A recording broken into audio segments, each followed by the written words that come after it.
Dautan magay ko pagkatao Maayo ba kong anak, maayo ba kong pagkatao nga. Utubag-tubag ko sa ginikanan. Musta ka mo mga par?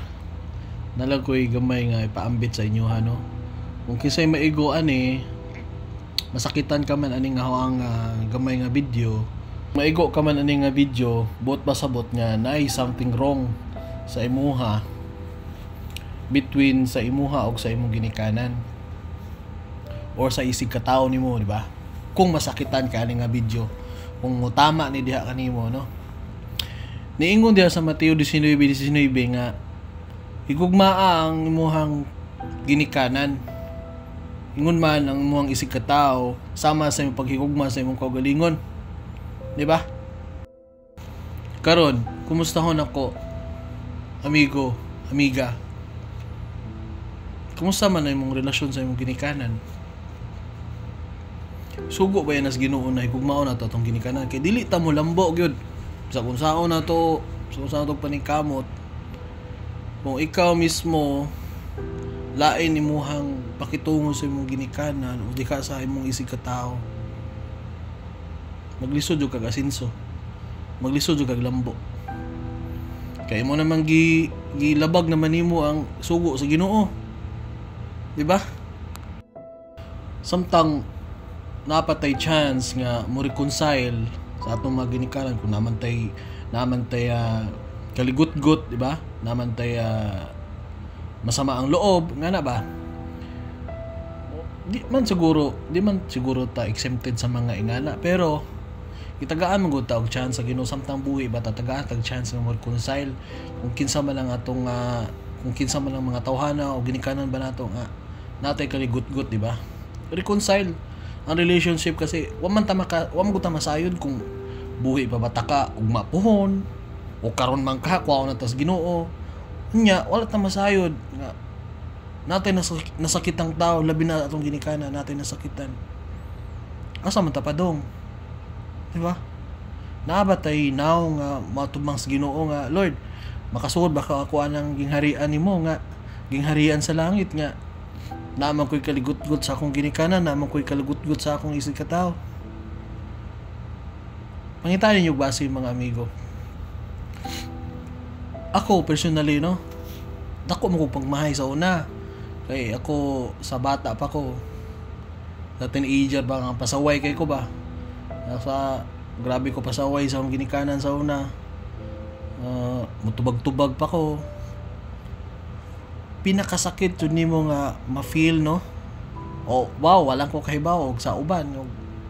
Ma-feel ba ninyo nga kana bitong makit-an nimo imong ginikanan nga maghilak tungod nimo? Murag kumoto nimo kasing-kasing. Ba? Dili ka bayran. Walay halaga nga kwarta nga makita nimo imong ginikanan bitaw nga mag-uol tungod nimo maghilak. Nya moabot jud ang panahon nga ikaw mahimo na pong ginikanan nya buhaton bitaw na sa imong anak nimo. Grabe no. Buto na ang grabe gyud kayo. Lagi to, grabe ko kapasaway sa una gyud. Pero gimahayan ako na. Sukad niya nakailan ako ang Ginoo bitaw nga nag-build ang relasyon nako sa Ginoo. Tanan siguro unamang kanay ko'y wala mapangayoy o pasaylo no. Na ako'y napasakitan nga tao. Pasaylo alam ako ninyo kung sa may akong binuhatan sa una no. Nangayo jud ko pasaylo ana. Tagaan jud ako nagpanahon nga mangayo ko pasaylo. Kutob sa maunahunaan ako na nagamaan ako sa una man god wa man ko'y pakialam. Basta isigo laki kung unsay akong ma-feel na gustong buhaton ako. Mao nang may moingon nga buutan man ka pagkatao. Dali ra man kay nga wala sila masayod nga deep inside no.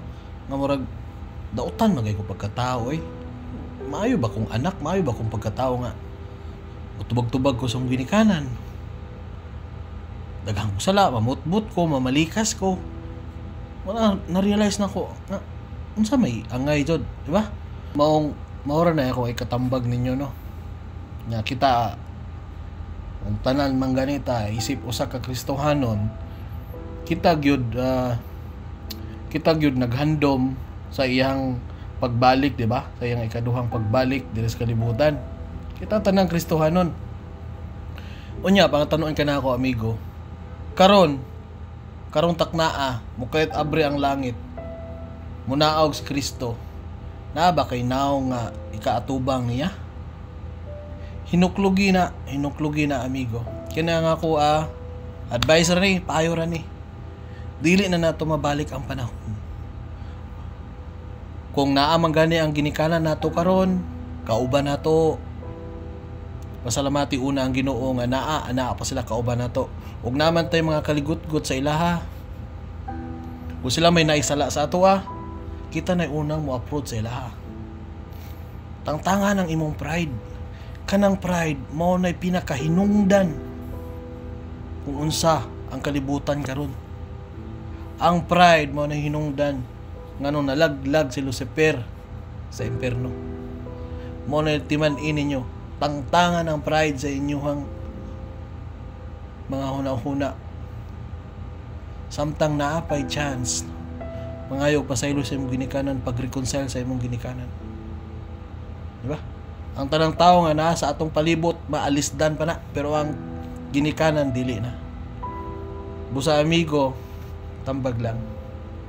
Sampit sa Ginoo, duo lang imong ginikanan. Ug mulambo ang imong kinabuhi. Salamat.